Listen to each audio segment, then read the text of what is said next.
Bismillahirrahmanirrahim. Assalamualaikum warahmatullahi taala wabarakatuh. Yang berbahagia Al-Fadhil Ustaz Abdul Syam selaku Imam dan Hadis kita pada hari ini, yang berbahagia Al-Fadhil Syam Marozi bersama kita berhati. Alhamdulillah, dahulu saya mengucapkan terima kasih kepada tuan-tuan yang telah memberi SOP pada hari ini, di mana teruskanlah SOP kita untuk tuan-tuan ini 26,000 ini. Covid berada dalam pendaftaran 26,000. Jadi saya berpihak pengusaha surau memohon sama tuan-tuan tolong kepada SOP bawah saya dapat emas ya. Yang kedua, saya akan merayu sekarang dan bawa motosikal tolong dengan parking di atas tempat yang beratap. Buat masa ini sedang Jumaat, kita masih lagi memerlukan kawasan untuk memberi peluang kepada rakan-rakan kita yang lewat untuk bersemayam bersama-sama kita berjemaah di surau ini. Jadi minggu ni saya cuba tadi untuk kecilkan sikit korang salat. Tapi bila saya kecilkan, motor tu tak melebihi kekuasaan saya kecilkan. Jadi kemudian saya akan tutup balik semua. Jadi saya juga bagi lapangan sikit dekat sikit motor tu. Tapi nampaknya sampai tempat yang kita gunakan pakai motor dalam pakai juga. Pada minggu depan saya akan kosong balik, totally kosong. Jadi kadang-kadang saya akan kosongkan, minta kerjasama tolong jangan pakai di atas itu dan di belakang belakang surau ini. Kerana minggu lepas ada yang telah bersalat di atas dalam saya.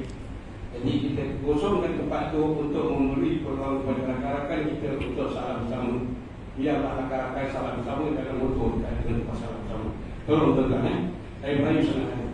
Jadi yang kedua, bagi ahli karya yang belum mendaftar untuk bantuan fakir miskin dan anak yatim dan yang dah ambil orang, sila kembalikan orang. Orang ini akan ditutup pada hujung bulan ini.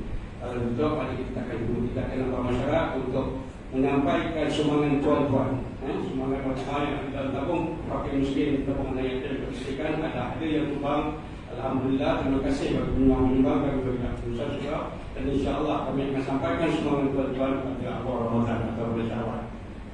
Itulah jadi pada adik karya tolong yang perlu yang memohon tolong hantar pulang. InsyaAllah kita ke masyarakat kita akan kaji kemampuan tuan-tuan. Yang ketiga, anak-anak muda. Masih lagi salah waktu anak-anak muda tak ada. Umur 13 hingga 18 tahun tak ada di surau. Jadi yang ada pada hari ini, saya menyeru anak-anak. Saya menyeru sangat-sangat datanglah salat Jumaat. Ya, datang salat Jumaat bukan setakat di Jumaat saja. Jadi surau dah boleh sembahyang sampai penuh macam ni, boleh sembahyang setiap waktu. Jadi datang. Bagi adik karya, bapak-bapak atau ajar tak ajar, pimpinlah anak-anak kita sekarang semalam sama-sama di surau ini, insyaAllah.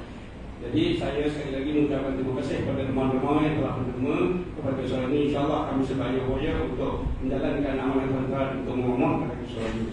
Assalamualaikum warahmatullahi wabarakatuh.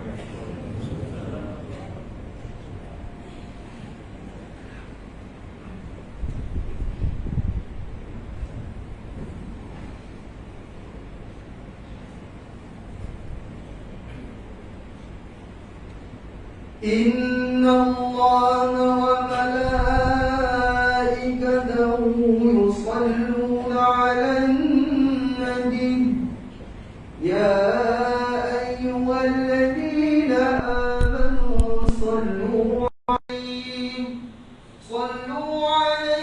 wa sallimu taslima.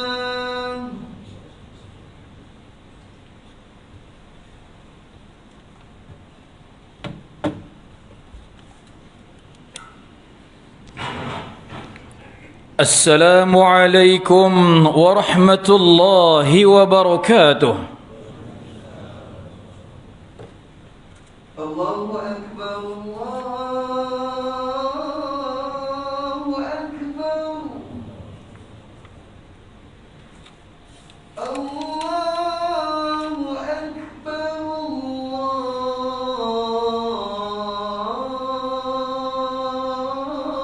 الله أكبر أشهد أن لا إله إلا الله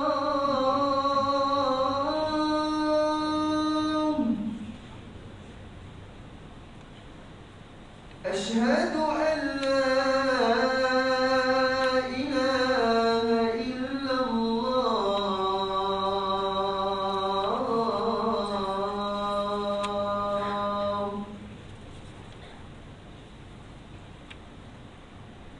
أشهد أن محمدا رسول الله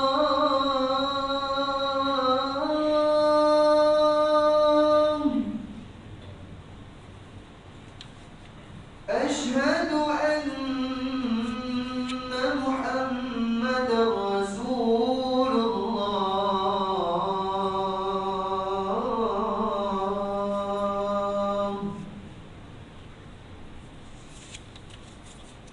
حي على الصلاة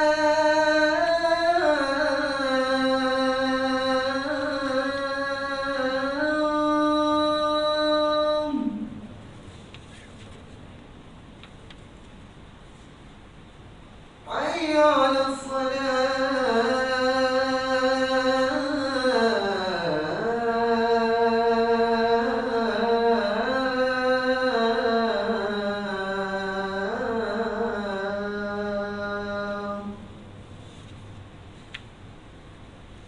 حي على الفلاح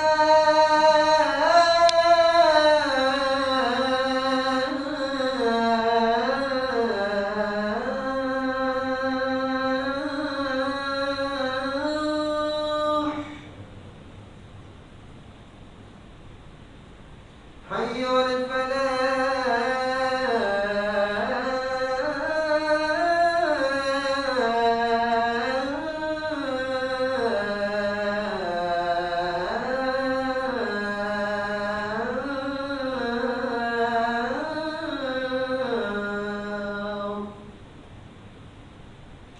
الله أكبر الله أكبر لا إله إلا الله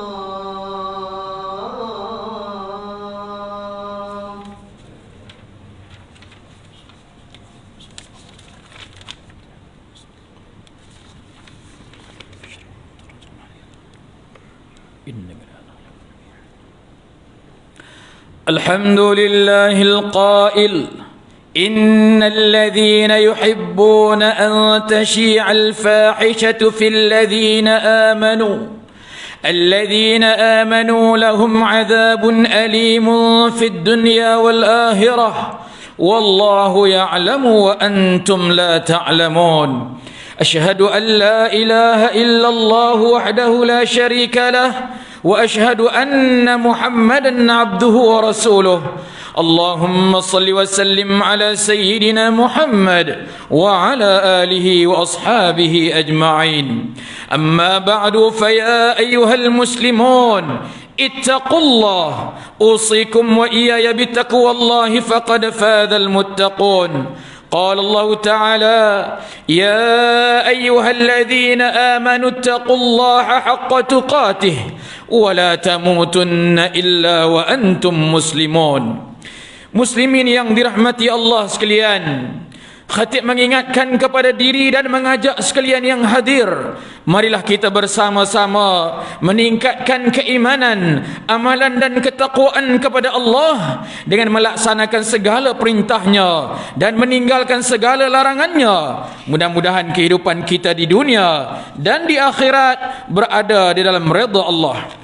Pada hari yang berbahagia ini, marilah kita memuhasabahkan diri dengan mengikuti tajuk fitnah merosakkan ummah. Hadirin yang berbahagia, melihat kepada peredaran semasa, fitnah adalah perbuatan untuk memburuk-burukkan atau menjatuhkan seseorang, dan ia adalah merupakan sifat terkeji, sifat mazmumah yang sangat merosakkan dan menyebabkan masyarakat menjadi porak-poranda. Penyebaran fitnah berlaku seperti tuduhan palsu atau khabar angin pada zaman yang serba maju, dan bukan sahaja melalui pengucapan atau penulisan, malah amat mudah disampaikan dalam bentuk teknologi media semasa yang digunakan pada hari ini. Kemajuan yang banyak memberikan kemudahan kepada kita, tetapi ramai manusia yang menyalahgunakannya hingga mencetuskan fenomena yang mendatangkan kerosakan kepada pelbagai pihak. Bukan sahaja dengan kata-kata dan ungkapan fitnah untuk menjatuhkan maruah orang, malah keupayaan jari jemari anugerah Allah itu yang digunakan ketika mengucapkan syahadah semasa tahiyat dalam solat digunakan juga untuk memanjangkan fitnah dan dosa. Atas nama kebebasan konon, kebebasan bersuara, lidah dan jari seringkali disalahguna untuk kepentingan peribadi dan komplot tertentu. Biarpun kebebasan bersuara itu bebas diamalkan seluruh dunia, namun kenapa perlu memilih jalan memfitnah untuk menjatuhkan orang, mendatangkan kesusahan kepada pelbagai pihak? Ini adalah jiwa yang kotor yang suka menabur fitnah yang dikecam keras oleh Rasulullah sallallahu alaihi wasallam. Sebagaimana hadis oleh Abu Huzaifah radhiyallahu anhu menyebut, la yadkhulul jannah nammamun, tidak masuk syurga orang yang suka menyebar fitnah, yakni mengadu domba. Riwayat Imam Muslim. Hadirin yang dirahmati Allah, pada hari ini dengan mengambil sumber yang entah betul ataupun tidak, kita menyebarkan berita yang ianya tepat ataupun tidak, sehingga kan berkongsi melalui media yang sampai kepada beribu-ribu orang, bahkan satu dunia mengetahui. Sempatkah kita nak memohon meminta maaf kepada orang yang terkena fitnah tersebut? Bagaimana anda ianya berlaku kepada diri kita sendiri? Mana keimanan dan keyakinan kepada Allah sehingga kita suka menabur fitnah, menyusahkan dan mengganggu hidup orang? Fitnah hari ini bukan sahaja dilakukan oleh individu dengan individu, namun dilakukan oleh pelbagai kelompok masyarakat dalam pelbagai bentuk. Contohnya, kita sering mendengar sekumpulan pemimpin sesebuah organisasi sanggup mencaci dan menjatuhkan kumpulan lain dengan menabur pelbagai fitnah demi mencapai cita-cita dan kepentingan kumpulan mereka. Ada juga dalam kalangan ahli-ahli daripada parti-parti politik yang sanggup mereka-reka fitnah dan menghasut rakyat dengan pelbagai tuhmahan dan tuduhan palsu dan mengajak masyarakat terlibat, dan kononnya mereka menjadi hero kepada rakyat. Pentadbir-pentadbir masjid dan surau pula tidak terlepas daripada hasutan iblis ini, yang menghasut dan mengadu domba untuk menjatuhkan puak-puak tertentu dalam nak menguasai pentadbiran masjid dan surau. Fitnah ini juga tidak terlepas dalam ahli keluarga, kawan-kawan, sehingga sanggup memfitnah dan memburukkan demi satu sama lain untuk tujuan-tujuan tertentu. Islam tidak membenarkan matlamat menghalalkan cara. Fitnah lahir daripada hati seseorang yang sombong, bongkak, kotor, bermasalah dan tidak dibenteng dengan iman teguh. Sesungguhnya, sememangnya syaitan tidak pernah berdiam diri kepada kita. Ingin melihat manusia berbalah, berkonflik antara satu sama lain.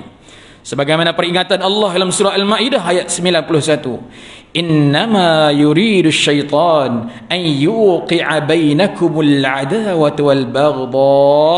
Sungguhnya syaitan hanyalah bermaksud mahu menimbulkan permusuhan dan kebencian di antara kamu. Perlulah diingat bahawa perbuatan memfitnah, menabur fitnah akan mengundang kepada perpecahan, sehingga menjadi punca kepada timbulnya salah faham dan perselisihan di kalangan masyarakat. Wahai para pemimpin, ingatlah perseteruan kamu dalam kalangan pemimpin yang menggunakan senjata fitnah tidak ada faedah. Ia akan menjerumuskan negeri dan negara kita ke lembah kemusnahan. Bahaya fitnah dan adu domba di kalangan mereka menghilangkan kepercayaan rakyat kepada pemimpin yang sepatutnya menjadi contoh ikutan yang baik dan mengharmonikan antara satu sama lain. Bangkitlah wahai para ulama untuk menegur para pemimpin kita. Bahkan budaya fitnah mesti dihindari kerana ucapan dan tulisannya boleh melahirkan sangkaan dan persepsi salah yang membawa kebencian, persengketaan, membunuh identiti dan menyebabkan kehinaan kepada seseorang hingga menimbulkan masalah yang lebih besar. Ingatlah, kita berada di bulan Rajab yang dimuliakan oleh Allah. Tidak takutkah kita kepada Allah? Kerana salah satu daripada larangan Allah di dalam bulan Rajab ini ialah untuk mengelakkan peperangan, perbalahan, persengketaan dan sebagainya. Sehingga ingatlah juga, pembuat fitnah bukannya bimbang dengan kegagalan seseorang, tapi sangat takut dengan kejayaan orang lain. Muslimin yang dirahmati Allah Subhanahu wa taala sekalian, sesungguhnya tabiat tuduh menuduh, fitnah memfitnah akan membawa kehancuran sesama sendiri dan langsung tidak mendatangkan manfaat. Ia merosakkan hubungan silaturahim kepada kita sama kita. Ia akan menimbulkan sifat dendam mendendam. Sebagai seorang Islam, marilah kita berhati-hati setiap perkara yang kita tuturkan ataupun yang kita tulis dan kita sebarkan. Sebagaimana firman Allah Subhanahu wa taala menyatakan kepada kita, pada waktu itu kami patrikan mulut-mulut mereka dan memberi peluang kepada tangan-tangan mereka, memberitahu kami kesalahan-kesalahan masing-masing, dan kaki mereka pula menjadi saksi tentang apa yang mereka telah usahakan. Mengakhiri khutbah pada hari ini, marilah kita menghayati beberapa perkara. Yang pertama, umat Islam perlu yakin bahawa menyebarkan fitnah adalah berdosa besar dan boleh menjerumuskan ke dalam api neraka Jahannam. Yang kedua, menyebarkan fitnah adu domba boleh memecah belahkan masyarakat, bahkan kepada negeri dan negara. Yang ketiga, ingatlah diam itu adalah lebih baik. Kita bercakap apa yang perlu, sebarkan apa yang mendatangkan manfaat. Yang keempat, jagalah lisan dengan baik dan bijaklah supaya tergolong dalam kalangan orang yang dilindungi oleh Allah. Yang kelima, umat Islam hendaklah berhati-hati dalam menerima sesuatu khabar berita sebelum pasti kebenarannya, agar kita tidak terperangkap dalam membawa fitnah. A'udzubillahi minasyaitonirrajim. يا أيها الذين آمنوا إن جاءكم فاسق بنبأ فتبينوا أن تصيبوا قوما بجهالة فتصبحوا على ما فعلتم نادمين. Wahai orang-orang yang beriman, jika datang kepada kamu seorang fasik membawa sesuatu berita, maka selidiklah untuk menentukan kebenarannya, supaya kamu tidak menimpakan sesuatu kaum dengan perkara tidak diingini dengan sebab kejahilan kamu mengenainya, sehingga menyebabkan kamu menyesali perkara yang kamu lakukan. Barakallahu li wa lakum fil Qur'anil azim wa nafa'ani wa iyyakum bima fihi minal ayati wadh-dhikril hakim wa taqabbala minni wa minkum tilawatah innahu huwas samiul alim. Aqulu qawli hadha wa astaghfirullahal azim li wa lakum wa lisairil muslimin wal muslimat fastaghfiruhu innahu huwal ghafurur rahim.